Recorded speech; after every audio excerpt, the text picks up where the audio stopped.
Hello everyone, welcome to this session. In the previous session, we have learned about the 12 principles of animation, how those principles are going to help us in creating the animation. Now, let's discuss how your animation can enhance your storytelling. See, storytelling अपने में एक बहुत ही ज़्यादा creative part है. आप कैसे अपने story को नरेट करते हो अपनी ऑडियंस को, right, that is very much important, right, कि आपका जो थॉट प्रोसेस है आप उसको कैसे नरेट कर रहे हो, कैसे आप उसमें इंटरेस्ट क्रिएट कर रहे हो सो दैट कि ऑडियंस मैक्सिमम इंगेज हो सके. That is one thing. But now how to visualise your particular story. And to add the visuals, we need to add animation to the objects. So in today's session we are going to work on that how motion can create an impact and how it can add depth to your storytelling. So let's start with it, that why storytelling matters, right? To create emotional connection, it drives viewer engagement, it adds depth to the content, right? These are the basic requirements why storytelling is important. Now, from the very childhood time only, we are listening to different kind of stories from our parents, from our grandparents, sometimes from our friends also, right? So story telling में क्या होता है कि जब भी आप किसी से कुछ सुनते हो, you always start visualising it, right? कि दे ऑलवेज टेल यू कि एक बहुत पुरानी बात थी, एक राजा था, right? At that particular time you don't have any kind of visuals on any kind of paper or on any in any form, but you start visualizing them in your mind only. Now what is there inside your mind has to be brought on the screen also, right? So जो भी आपको लग रहा है कि हाँ इस particular story को ये एक्शन के थ्रू अगर हम बताएं तो ये बहुत ज़्यादा इंगेजिंग हो सकता है, बहुत ज़्यादा इम्पैक्टफुल हो सकता है, right? So that's why story telling is very much important, and along with that motion or adding the animation to our particular visuals is also very much important. So we have to engage in such a way that it creates an impact on the audience. पिछले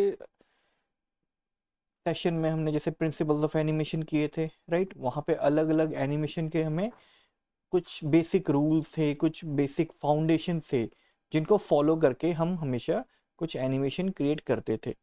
same यहाँ पे भी ही ऐसा ही है कि हम कुछ ना कुछ उन प्रिंसिपल्स को बेस रख के अपने एनिमेशन क्रिएट कर रहे हैं, और जो भी एनिमेशन हम यहाँ पे क्रिएट कर रहे हैं वो अपने में कुछ ना कुछ इम्पैक्ट छोड़ रहे हैं, right?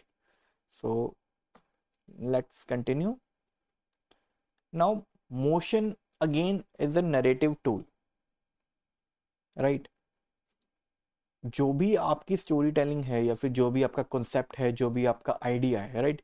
Here basically when I am saying you story, it means your idea, your concept, and that particular idea or concept can be for anything, for any advertisement, for any explainer video, for any kind of product advertisement, right?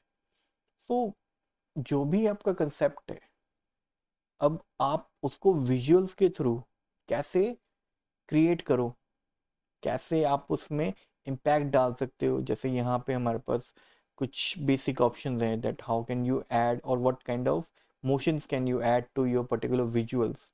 Like we have the timing, कि आपकी अगर timing सही है तो आपके जो भी animations हैं वो हमेशा कोई ना कोई इम्पैक्ट ज़रूर छोड़ेंगे ऑडियंस के ऊपर. Then we have the transitions. Transitions are basically when we jump from one particular scene to another, right? तो उसके बीच की जो ट्रांजिशन है वो हम कैसे क्रिएट करें, किस वे में क्रिएट करें सो दैट वो हमारे विजुअल्स को और ज़्यादा इन्हेंस कर पाए.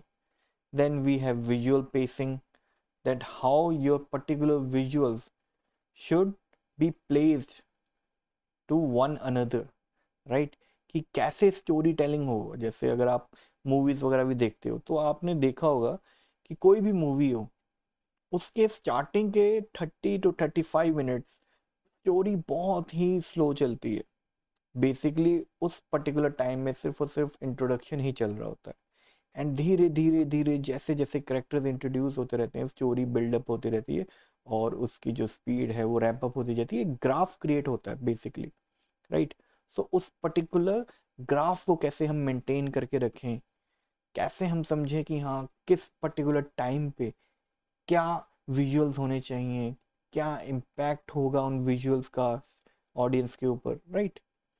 Then next is the motion directs attention and flow.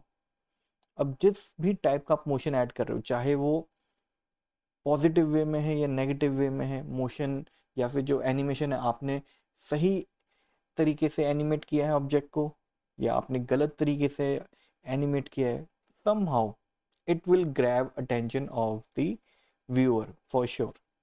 अगर कुछ अच्छा क्रिएट किया है तब भी व्यूअर के हमेशा वो अटेंशन में रहेगा, और अगर कुछ खराब भी क्रिएट करते हो तब भी वो व्यूअर के अटेंशन में रहेगा कि नहीं यहाँ पे कुछ तो गड़बड़ है. हो सकता है आपके जो शेप्स हैं वो करेक्ट नहीं है आपके आइडिया के अकॉर्डिंगली या आपके कॉन्सेप्ट के accordingly, right. So these are some basic tools जिसके थ्रू हम अपने जो भी विजुअल्स हैं उनको इन्हेंस कर सकते हैं अपनी स्टोरी टेलिंग को और ज़्यादा स्ट्रॉन्ग करने के लिए. Then we have some basic elements for story telling, right, through motion for sure. First is the character movement, then we have the camera movement, then we have typography animation, then we have object and scene transition. Now character movement is very much important and it can be for uh, you know organic or inorganic characters also. Like आपका जो character है, अब basic अगर मैं designing की बात करूं, we won't go into the depth, but talking about the basic concept of the design, हमारे पास कुछ अलग अलग टाइप के शेप्स होते हैं और हर एक शेप एक अलग टाइप का इमोशन डिपिक्ट करता है. Like if I'm having a square, then it means that it's quite strong, it's quite solid comparatively to a shape which have curves in it or a circle that depicts softness, right. Same यहीं पे जो character की movement है that also depicts the emotion, right. Character किस वे में move कर रहा है, राइट, उसकी बॉडी लैंग्वेज क्या है, उसकी टोन क्या है, राइट. इन सब के थ्रू हम अपनी जो स्टोरी टेलिंग है उसमें और ज़्यादा इम्पैक्ट क्रिएट कर सकते हैं. जैसे हमने लास्ट सेशन में किया था कि principle of animation, and there was one specific principle that was the secondary action, right. अगर आप लोगों को याद हो, सेकेंडरी एक्शन में बेसिकली क्या था कि हम अपने प्राइमरी एक्शन को सपोर्ट करने के लिए या उसको कॉम्प्लीमेंट करने के लिए हम एक सेकेंडरी एक्शन क्रिएट करते हैं जो कि हमारे इमोशंस में और ज़्यादा डेप्थ क्रिएट करता है. जैसे अगर मेरा कैरेक्टर गुस्से में है, गुस्से में चल रहा है, तो उस चीज़ में और ज़्यादा डेप्थ ऐड करने के लिए मैं क्या करता हूँ, अपने कैरेक्टर की जो मूवमेंट है उसके पैरों की मूवमेंट थोड़ी ज़्यादा और हार्ड रख देता हूँ. कुछ ऐसे इमोशंस जनरेट करता हूँ जैसे हाथों को बांध लेना, मुट्ठी बंद करके रखना, राइट. फेस के एक्सप्रेशंस जो उसके कैरेक्टर के फील को और ज़्यादा इन्हेंस करे और ज़्यादा डेप्थ ऐड करें. Then we have the camera movement. So camera movement is also very much important. Along with camera movement, there are certain camera angles also, जिसके थ्रू हम अपनी स्टोरी टेलिंग में और ज़्यादा इम्पैक्ट क्रिएट कर सकते हैं.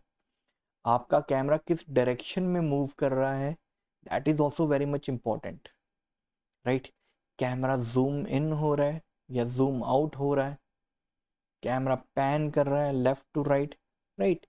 सो जिस टाइप की आपकी मूवमेंट रहेगी, आपका इमोशन भी उसके अकॉर्डिंगली चेंज होता रहता है, राइट। जैसे कई बार आपने देखा होगा कि कुछ ऐसे शॉट्स जो बहुत ही ज़्यादा आप कह सकते हो इमोशनली फिल्ड होते हैं, तो उस पर्टिकुलर केस में या फिर सैडनेस को डिपिक्ट करने के लिए या लोनलीनेस को डिपिक्ट करने के लिए आपने देखा होगा कैमरा मूवमेंट रहती है, थोड़ा वो जूम आउट होता रहता है, मतलब वो जो आपके आसपास की स्पेस है उसके ऊपर वो ज़्यादा फोकस करता है। If the character is at the centre, then आसपास के स्पेस को ज़्यादा शोकेस किया जाता है just to show the loneliness of that particular character. और वहीं पे अगर करेक्टर थोड़ा हैप्पी है तो आपने देखा होगा कि जो मूवमेंट हो कैमरा की हमेशा उसके क्लोज जाते रहती है, उसके पास, उसको जूम इन करते हुए। Then we have the typography animation. अब अगेन टाइपोग्राफी अपने में बहुत ज़्यादा इम्पैक्ट क्रिएट करता है, बट अलोंग विथ टाइपोग्राफी अगर हम उसमें थोड़ा मोशन भी ऐड कर देते हैं, then we can add more depth into it, right. अलग अलग एनिमेशन की टेक्निक्स होती हैं हमारे पास टाइपोग्राफी में, जो कि हम आगे जाके भी ज़रूर करेंगे कि how we can create kinetic typography, how can we add dynamic animation to our particular text, right. And the last we have the object and scene transitions again which we have done. See object और scene, ठीक है, इन दोनों के बीच में क्या emotion है, क्या connectivity है, right. Based upon that we always decide that okay what kind of transition we should go with। जिस टाइप का इमोशन रहेगा, जिस टाइप की सीन की रिक्वायरमेंट रहेगी, उसके अकॉर्डिंगली हम हमेशा अपनी जो ट्रांजिशन है वो डिसाइड करते हैं। कुछ ट्रांजिशन हमारे पास ऐसी होती हैं जो कि हमारे सिचुएशन के अकॉर्डिंगली चेंज होते रहते हैं। कुछ ट्रांजिशन हमें सीमलेस ट्रांजिशन के तौर पे भी हम यूज़ कर सकते हैं, that is another thing which we will be covering up in some other topic, right. So this is how you can add more emotion, more impact, more depth to your storytelling by adding motion into your particular video. Again, there are some basic principles जो हम already कर चुके हैं, जैसे anticipation हो गया, timing हो गया है, ease in, ease out, right, follow through and overlapping. So all these basic principles, if you have gone through it, right, then you will get to know that the motion which we create using these particular principles, they really create an depth to your particular scene or to your particular motion.